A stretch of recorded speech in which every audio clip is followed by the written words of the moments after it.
Friends, welcome back to my channel Ananidhi family. ரொம்ப நாள் கழித்து ஒரு சூப்பரான வீடியோடு வந்திருக்கீங்க. நம்ம பேக்கரியிலலாம் புட்டிங் கேக் வாங்கி சாப்பிடுவோம். ரொம்பவே சாஃப்டாக மாய்ஸ்டாக இருக்கும். அதே மாதிரியே மாய்ஸ்ட் அண்ட் சாஃப்டாக அண்ட் டேஸ்ட்டு சூப்பராக இருக்கிற புட்டிங் கேக் ரெசிபி எப்படி செய்யலன்றது தான் பார்க்க போகிறோம்.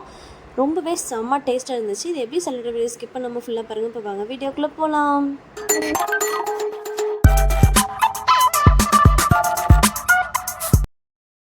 ரொம்பவே சிம்பிளான இன்க்ரீடியன்ஸ் வச்சு சூப்பரான புட்டிங் கேக் செய்யலாங்க. இதுக்கு ஜீனி நான் இப்போ மெஷர் பண்ணி எடுத்துக்கிறேன். 200 கிராம் அளவு ஜீனி எடுத்துக்கிறேங்க. அது கூடயே வாசனைக்காண்டி ஏலக்காய் 4 சேர்த்துக்கிறேன்.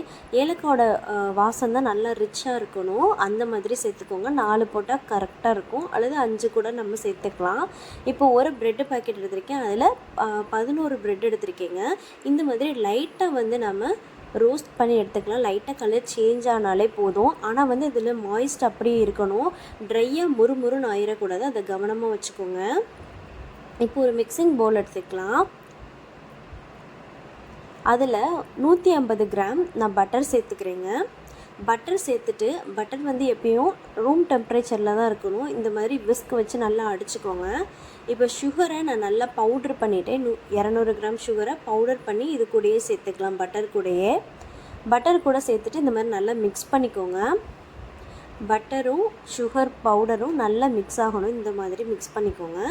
இப்போ இந்த இன்க்ரீடியன்ஸ் கூடயே 4 முட்டை நான் உடச்சி ஊற்றிக்கிறேங்க. 4 முட்டை நம்ம சேர்த்தோம் அப்படின்னு சொன்னால் ஒரு 800 கிராம் அளவு வந்து நம்மளுக்கு புட்டிங் கேக் கிடைக்கும். இந்த மாதிரி ஒவ்வொரு முட்டையாக சேர்த்துட்டு இதை நல்லா மிக்ஸ் பண்ணிக்க போகிறோம். நீங்கள் விஸ்கு அல்லது பீட்டர் 2 எதுனாலும் யூஸ் பண்ணிக்கலாம். பீட்ரு தான் வச்சு யூஸ் பண்ணணுன்ற அவசியம் இல்லது. விஸ்கு வச்சு கூட நீங்கள் நல்லா அடித்து விட்டுக்கலாங்க. இப்போ வெனிலா எசன்ஸ் ஒரு டீஸ்பூன் கிட்ட நான் சேர்த்துக்கிறேங்க. உங்கள்கிட்ட பட்டர் எசன்ஸ் இருந்தால் கூட ஒரு 2 ட்ராப்ஸ் கிட்ட நம்ம விட்டாலே போதும். நம்ம பட்டர் ஏற்கனவே சேர்த்துருக்கிறனால அது தேவை கிடையாது. உப்பு 2 பிஞ்ச் அளவு சேர்த்துட்டு இதே நல்லா விஸ்க் பண்ணிடலாம். சேர்த்த எல்லா இன்க்ரீடியன்ஸும் நல்லா மிக்ஸ் ஆகிற அளவுக்கு நம்ம மிக்ஸ் பண்ணி விட்டால் போதும். இதுக்கு பீட்டர் தான் யூஸ் பண்ணணும், விஸ்கு யூஸ் பண்ணக்கூடாது அப்படி இல்லை. நம்ம விஸ்கு கூட யூஸ் பண்ணிக்கலாம். இப்போ இது கூடவே நம்ம சலிச்சு மைதா மாவு சேர்த்துக்க போகிறோம். இதுக்கு 2.5 டேபிள் ஸ்பூன் அளவு நம்ம மைதா மாவு சேர்த்தாலே போதுங்க. நிறைய போடணுன்ற அவசியம் இல்லை.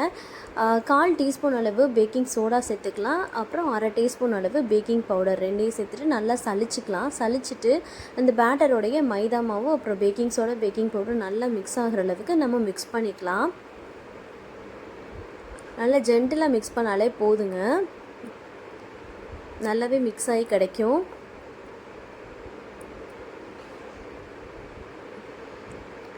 ரொம்பவே சூப்பராக இருக்குங்க இந்த புட்டிங் கேக்கு. ஒரு தடவை வீட்டில் ட்ரை பண்ணி பாருங்கள். நீங்கள் கடையில் வாங்கவே மாட்டீங்க.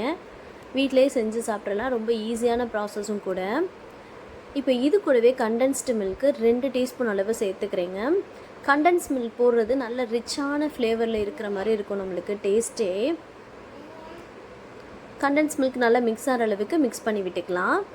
ப்ரெட்டை ஓரளவுக்கு டோஸ்ட் பண்ணி வச்சுருந்தோம்ல, அந்த ப்ரெட்டை வந்து நான் மிக்ஸி ஜாரில் போட்டு இந்த அளவுக்கு நான் அரைச்சி எடுத்துக்கிறேன்.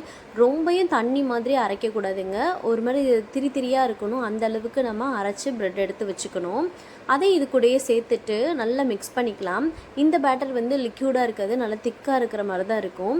இது கூடவே 2 டேபிள் ஸ்பூன் அளவு நான் கீ சேர்த்துக்கிறேங்க. நெய் சேர்த்து இந்த மாதிரி செய்யும்போது நல்ல ரிச் டேஸ்ட்டாக இருக்குங்க. நல்ல ஒரு ஃப்ளேவராகவும் இருக்கும். கடையில் வாங்குறத விட ரொம்பவே டேஸ்ட் அண்ட் சாஃப்டாக இருக்குங்க. இப்போ 9 இன்ச் டின் எடுத்துக்கிறேன். அது கூட இந்த பேட்டரை சேர்த்துக்கிறேன். இந்த பேட்டர் எப்பவுமே திக்காக இருக்கிற மாதிரி தான் இருக்கும். நம்ம ப்ரெட்டை அரைக்கையில் எப்படி அரைக்கணும் அப்படின்னு சொன்னால் நல்லா உதுத்து விட்டால் உதிரணும். அந்த மாதிரி அரையணுங்க. 1க்கு 2 அரைச்சிட்டு அந்த மாதிரி விடக்கூடாது. எல்லாமே ஈவனாக வந்து அரைப்பட்டிருக்கணும். அந்த மாதிரி தான் இருக்கணும். நம்ம அன்னநிதி ஃபேமிலி சேனல் நீங்கள் இப்போ தான் ஃபஸ்ட் டைம் பார்க்குறீங்கன்னா மறக்காமல் சப்ஸ்கிரைப் பண்ணிடுங்க. பக்கத்தில் பெல் பட்டன் வரும், அதையும் தட்டிட்டு அதில் ஆளை செலக்ட் பண்ணிக்கோங்க. அப்போ அதை நான் போடுற வீடியோஸ் உங்களுக்கு நோட்டிஃபிகேஷன் வரும். ஈஸியாக என்னோடய வீடியோஸை நீங்கள் பார்த்துக்கலாம். இந்த மாதிரி ஈவனாக ஸ்ப்ரெட் பண்ணி விட்டுருங்க. ஏன்னா இது வந்து திக்காக இருக்கிறனால நம்ம ஸ்ப்ரெட் பண்ணால் தான் ஸ்ப்ரெட் ஆகும். ஓடிஜிஎஃப் ப்ரீவியஸாகவே 180 டிகிரியில் ஹீட் பண்ணியாச்சுங்க 10 மினிட்ஸ் கிட்ட. இப்போ ஓடிஜியில் வச்சுட்டு 180 டிகிரிலே 20 மினிட்ஸ் பேக் பண்ணாலே போதும். சூப்பராக பேக் ஆகி கிடைக்கும். பாருங்கள், சூப்பராக பேக் ஆகி வாசமே தனியாக தெரியுதுங்க. இதை கண்டிப்பாக உங்கள் வீட்டிலேயே செஞ்சு பாருங்கள். இனிமேட்டு நீங்கள் பேக்கரிலேயே வாங்க மாட்டீங்க புட்டிங் கேக்கு. மெயினாக வீட்டில் உள்ள பெரியவங்களுக்கும் சரி, கேக் க்ரீம் பிடிக்காது அப்படின்றவங்களுக்கும் சரி, இந்த புட்டிங் கேக் ரொம்பவே பிடிக்குங்க. இதை நீங்கள் வீட்டிலேயே செஞ்சு கொடுத்தீங்க அப்படின்னு சொன்னால் அவங்க ரொம்பவே விரும்பி சாப்பிடுவாங்க. ஒரு தடவை ட்ரை பண்ணி பாருங்கள் நம்மளோட புட்டிங் கேக் ரெசிபியை. லுக்கே எவ்வளோ சூப்பராக இருக்குதுன்னு பாருங்கள். நல்லா மாய்ஸ்ட் அண்ட் சாஃப்டாக இருந்ததுங்க. எங்கள் வீட்டில் குழந்தைங்க கூட ரொம்பவே விரும்பி சாப்பிட்டாங்க. பாருங்கள் எவ்வளோ அட்டகாசமாக இருக்குன்ட்டு. இப்போ நான் அதை டேஸ்ட் பண்ணி காமிக்கிறேன்.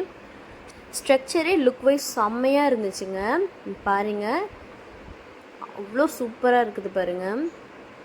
சாஃப்டாக இருக்குது. நான் பிக்கையிலேயே நல்ல மாய்ஸ்டாக இருந்துச்சுங்க. இந்த கீயோட ஃப்ளேவரும் தனியாக தெரிஞ்சிச்சு. ஏலக்காவோட வாசமும் சூப்பராக இருந்துச்சு. எல்லாத்துக்குமே இது ரொம்ப பிடிச்சிருந்துச்சுங்க. இதை நீங்களும் ட்ரை பண்ணுங்கள். நம்மளோட சேனலை இப்போ தான் ஃபஸ்ட் டைம் பார்க்குறீங்கன்னா சப்ஸ்கிரைப் பண்ணிடுங்க. லைக் பண்ணுங்கள், ஷேர் பண்ணுங்கள், கமெண்ட் பண்ண மறந்துடாதீங்க. தேங்க்யூ ஃபார் வாட்சிங் மை வீடியோ.